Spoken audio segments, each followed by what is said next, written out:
The United States versus the world. Who would win? We did this a long time ago. I want to say like 4 years ago the last time I did a video like this. This is an updated one. We know that China's on the rise. We know that other countries have a military which is better than 4 years ago. The US, I believe, still remains undefeated. But if all these rising militaries come together against the US, have they got it in them anymore? I actually, surprisingly, don't know. I want to say the US will win, but I think it's going to be a lot closer than what it previously has been. I don't actually know. Smash that button if you're enjoying, guys. Smash that subscribe button. Me and Millie are sharing the duties of recording because Archie's awake. We're pre-recording for Christmas, so you're going to get some singles, some duos at night, some movies, but everything's going to be early access on Patreon. So this video might not be, but starting today or yesterday, I don't know what day this video is going out, 2 early access videos every single day is going on Patreon, plus the full cook-alongs, plus any movies if we manage to record a movie as well. So would really appreciate if you could sign up. And we're also, for the next month, just doing all that, probably like including January as well. So we would really appreciate it. Like I say, it helps us out with Archie as well. So if you can check out Patreon, thank you so much. If you're just enjoying these videos, smash that like button though, guys. Smash that subscribe button, it helps us. Pass it on to a friend. Let us know your predictions in the comments below if you think it's going to be close or not, if you've not seen this video. And let's get into it. The United States versus the world. What have we got? Let's go. A superpower can be defined as a state with the ability to project power or exert influence on a global scale, usually in more than one region at a time. The United States has been the world's sole superpower since the fall of the Soviet Union in 1991, holding an unrivaled degree of economic and military dominance around the globe. Even today, with the rise of China, the US still remains by far the most powerful country, still far outstripping competitors in national power. It still has 3 times China's wealth and 5 times its military capabilities. That's a big and that's gap. Not to mention its enormous advantages in geography, demographics, and more. Yeah, geography definitely helps. It doesn't seem likely that the US is losing its status as global hegemon anytime soon. But hypothetically, what would happen if America found itself in a conflict against the entire rest of the world? Would the country still have the power to achieve victory, or would it be worn down and defeated?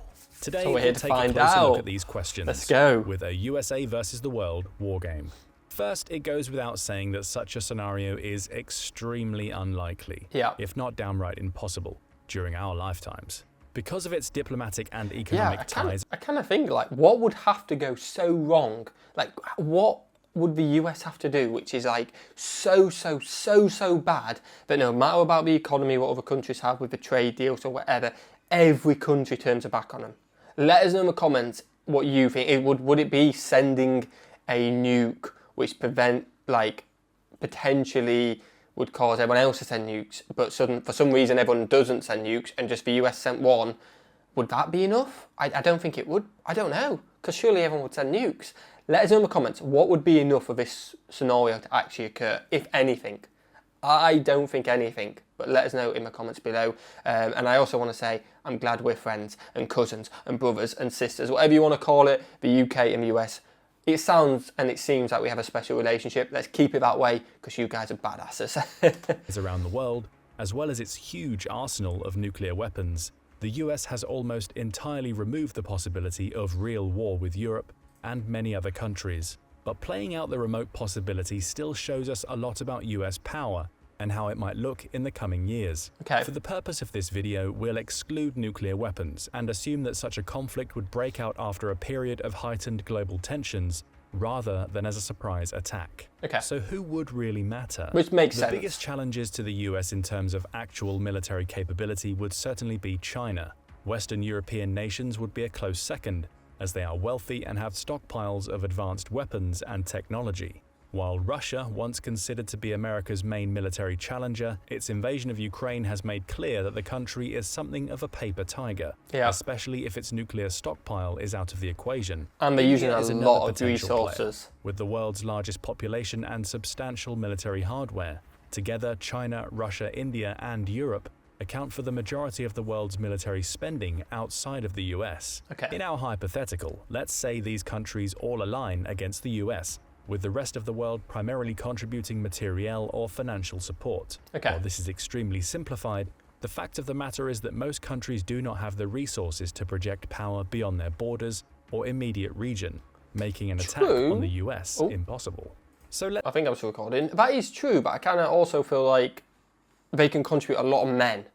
And although I know warfare is going away from man and stuff like that, but suddenly if you add in however many 100 million people from India, China, and then Africa's thrown in however many million people, and stuff like that, no matter if they're not trained or not, there surely has to be a number amount of people which outweighs trained people, surely, because you can send, well, in theory, you've got access to 7.7 billion people, I guess. Have you? I guess so. Like, if you just go off 8 billion people, 300 million the US, you've got access to 7.7 billion people. That's a lot of people. Now, obviously, the women probably aren't going to get sent, or maybe they will, because they can do. We are in 2024. I was just thinking like about like World War II, when it was the men who got conscript, but maybe quite a lot of women will get conscript nowadays. Will it be a choice? I don't know. Will this be a conscript thing? There's so many questions, I don't know. Let us know if you've got any answers in the comments below. Let's say war breaks out. The first major difficulty with the global offensive against the US would be geographic. Surrounded by water on two sides, and Mexico and Canada to the north and south, any physical attack against the US would face major challenges. First, it would mean mounting either an enormous amphibious assault from one of the coasts, or attempting to invade via land. And they've got 11 carriers. The Southwest and the Great Lakes in the Midwest insulate the country's major population centers from a potential invasion staged from Canada and Mexico. An invasion from outside North America would require massive fronts and long supply chains across the Pacific or Atlantic Oceans, leading to a dramatic reduction of overall power projection.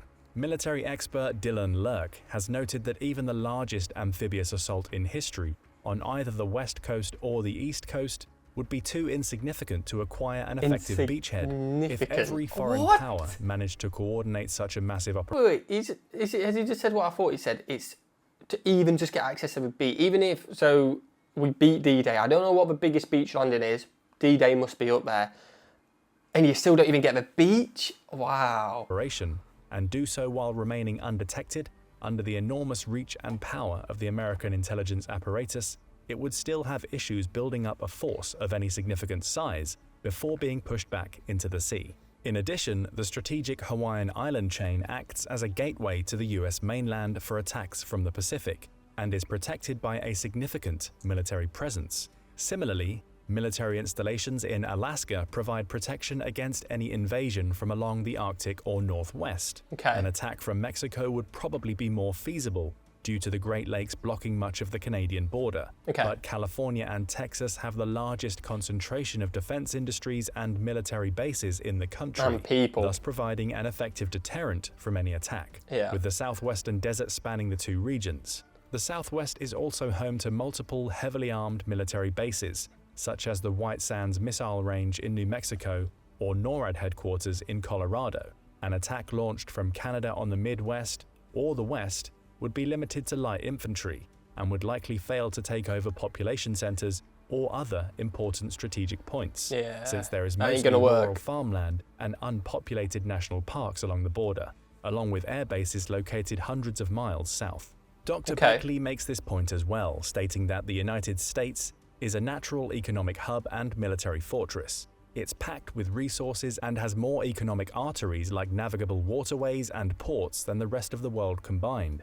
And even if the US military was unable to stop an invasion, the huge diversity of terrain would also provide US military personnel or militias with the ability to conduct guerrilla warfare.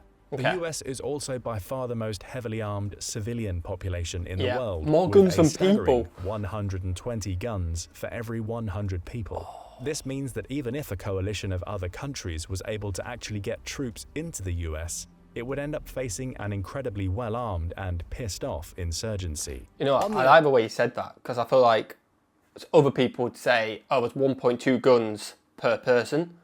And in your head, you're like, it doesn't sound like that many more guns. But you think another 20 every 100 people, that's a lot. like, it adds up. So I'm glad you said it that way. On the other hand, over the past 80 years, the US has developed a worldwide infrastructure of military bases, supply lines, and the world's largest air and naval transport fleets. This contains hundreds of ships and aircraft, more than the entire fleet of most countries. The lack of global mobility would be an enormous issue for any coalition facing the US. In the weeks before the sort of global conflict in our hypothetical, the US would most likely pull its forces out of the most vulnerable, non-American bases in Europe, Asia, and the Pacific, concentrating its resources in places where the US exercises greater territorial control to act as staging areas.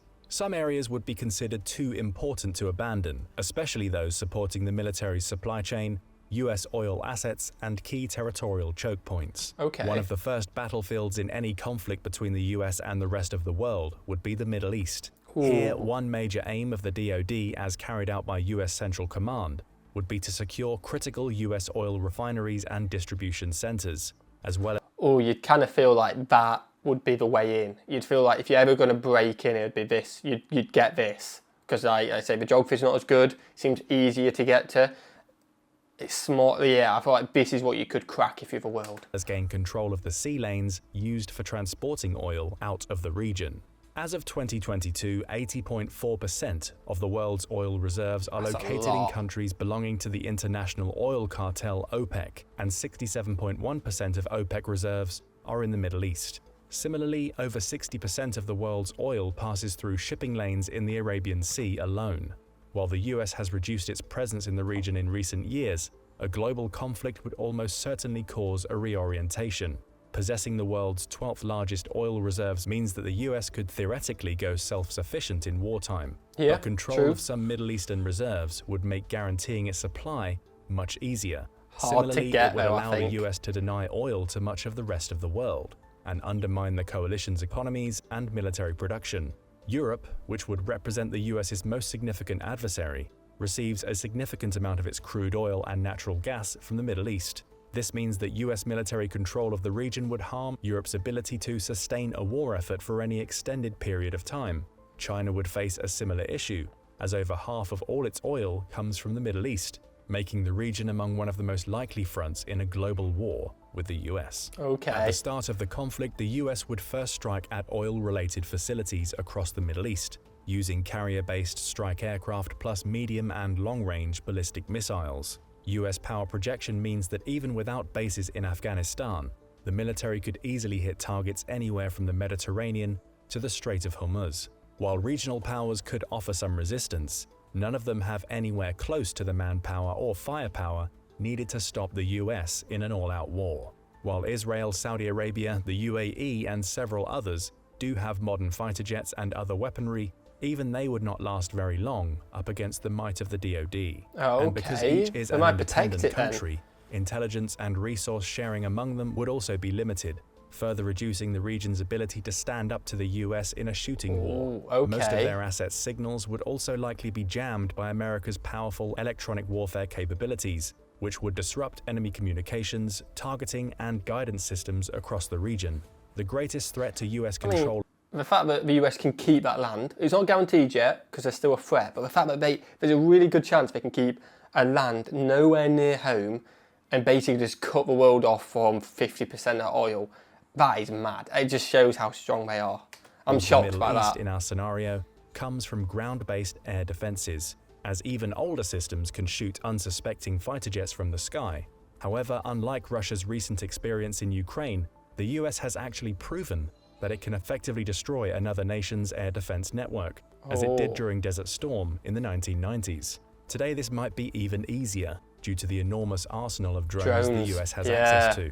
Most US losses in the air would likely come from such drones, as well as fourth-generation jets like the F-15, while its more modern F-18s and F-22s could evade all but the best air defense systems. After establishing air superiority, the US would then work to control all choke points into and out of the region, especially the easily blocked Suez Canal, where over 12% of global trade passes through. It's a big canal, that one. If it was able to effectively keep regional control over the Middle East and its resources, the US would have a decent shot at winning against the rest of the world. A second major battlefield would be the Pacific. where the US would probably use its fleet to keep China and other East Asian nations contained and stop them from attacking the west coast.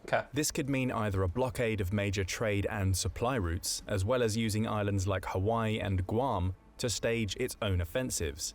It would also utilize its fleet of aircraft carriers heavily in the Asia-Pacific region. Yeah, it just popped 11 aircraft carriers for the US and be like, yeah, go on, man, what are you going to do? Are you going to get past me? Nah. As of this video, there are 47 aircraft carriers around the world. The largest 11 of these are all nuclear-powered carriers belonging to the US, which have more than twice the combined total deck space of every other country combined. The Pacific Fleet fields 7 of these, and in a global war could use them to deny access to anything approaching the US mainland. Again, oil would be another top concern, and the US could use its massive navy to gain control of the Strait of Malacca, which carries up to 40% of the world's trade every year. While less easily choked off than the Suez Canal, a US blockade of this waterway would also devastate most economies in Asia, giving the US serious economic leverage over China, India, and others. The US would also likely exert its naval power in the South China Sea, which it could use to launch strikes against China, Japan, the Philippines, or any other regional power. Heavy fighting would ensue across the sea and air domains all around the South China Sea, and could account for the heaviest US casualties in any theatre of this hypothetical war. Another potential target is Taiwan, where over 90% of the world's advanced microchips are currently fabricated. The US might even need to seize and try to occupy the island to stop the global coalition from dominating the production of modern electronics.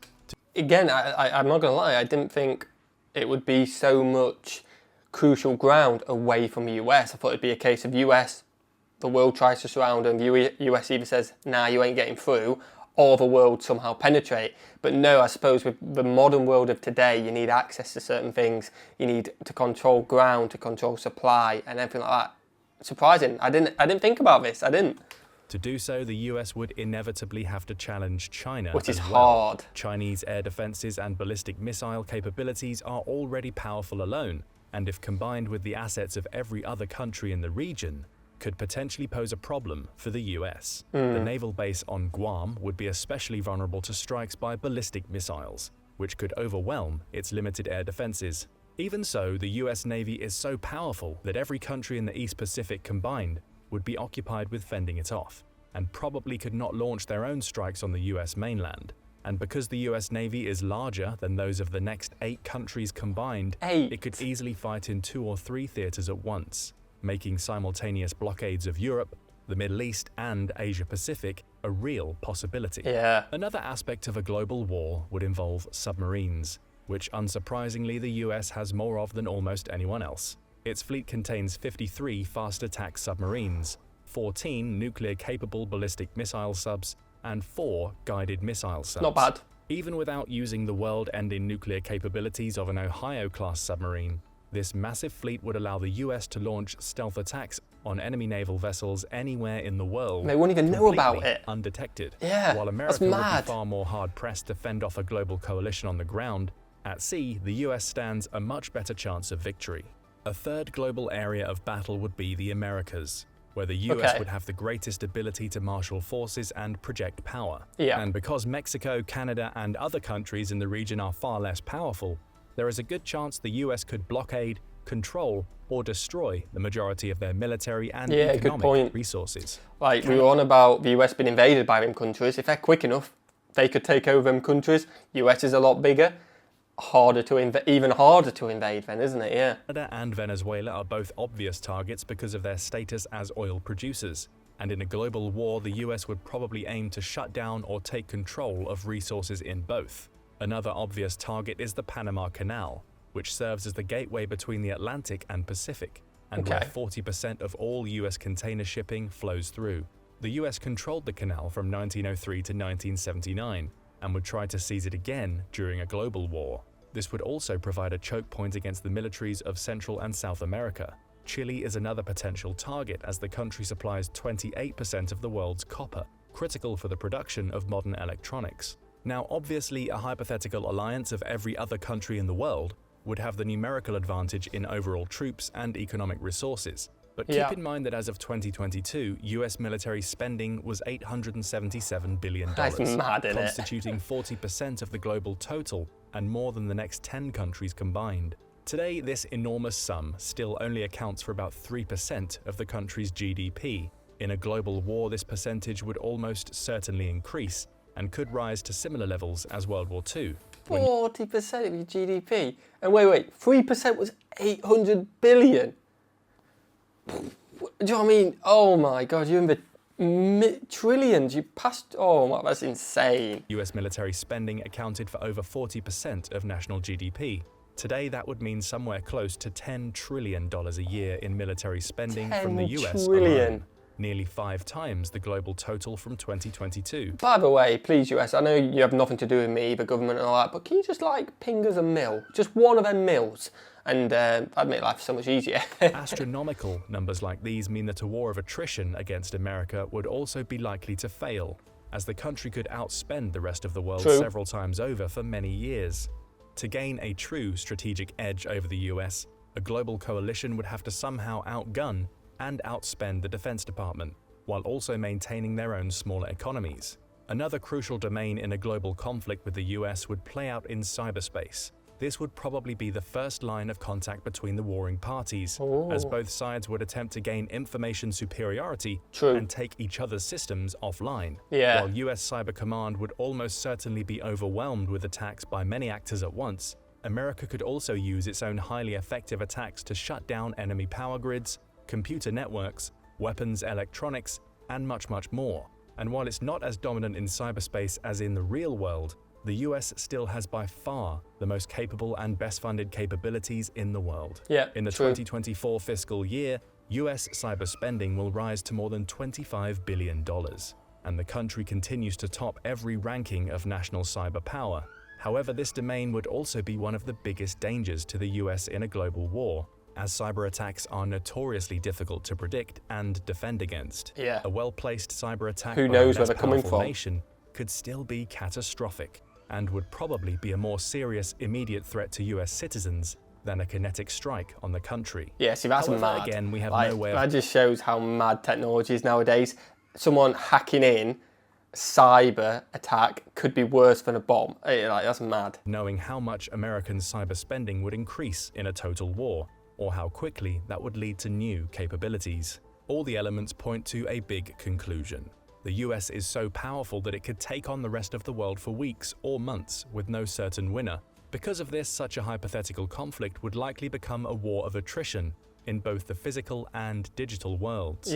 The US would work to starve the world's other major powers of oil, war supplies, and other vital resources, while attempting to preserve its own. A true assault on the US mainland would be extremely difficult because of the country's size, geographic positioning, and incredibly well-armed military and civilian population.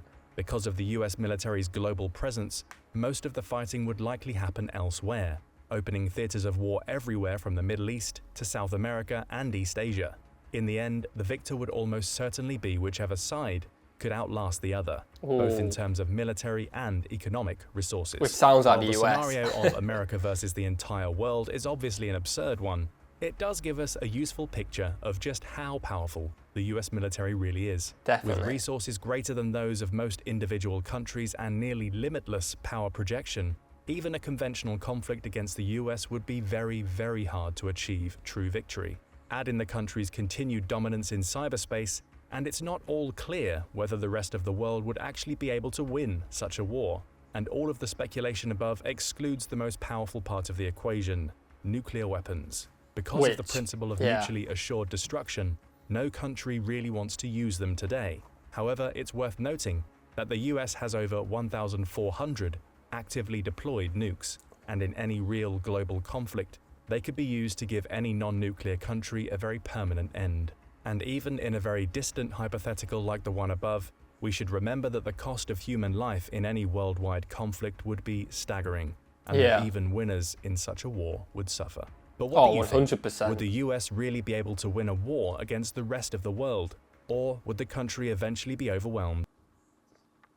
Yeah, let us know what you guys think in the comments below. The fact that you can even, that question is a question where you can even debate it is the main takeaway from this video, and it's the insane thing that the US is so stacked with everything and such a superpower.